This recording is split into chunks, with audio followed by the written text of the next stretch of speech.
గోంగూర పల్లీల పచ్చడి. వేడి వేడి అన్నంలో ఈ పచ్చడేసుకొని, నెయ్యేసుకొని తింటే చాలా బావుంటుంది. దీనికోసం ఒక పెద్ద సైజ్ గోంగూర కట్టకి ఒక చిన్న కప్ పల్లీలు ఫ్రై చేసి తీసుకోవాలి.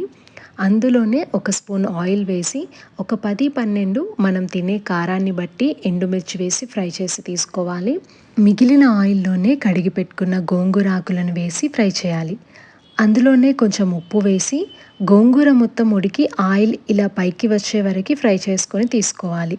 అవి మొత్తం చల్లారిన తర్వాత మిక్సీ జార్‌లో వేసుకొని, అందులో ఒక హాఫ్ స్పూన్ జీలకర్ర, 6, 7 ఎల్లిపాయలు వేసి మిక్సీ పట్టుకోవాలి. మరీ మెత్తగా పట్టొద్దు. కొంచెం బరకగా పడితేనే టేస్ట్ బావుంటుంది. వాటర్ యాడ్ చేయలేదు కాబట్టి 1 వీక్ టు 10 డేస్ ఈజీగా స్టోరేజ్ ఉంటుంది. మీకు పల్చగా కావాలంటే వాటర్ యాడ్ చేసుకొని మిక్సీ పట్టి తర్వాత పోపు కూడా పెట్టుకోవచ్చు. అది దోసల్లోకైతే చాలా బావుంటుంది. వీడియో నచ్చితే ప్లీజ్ సబ్స్క్రైబ్.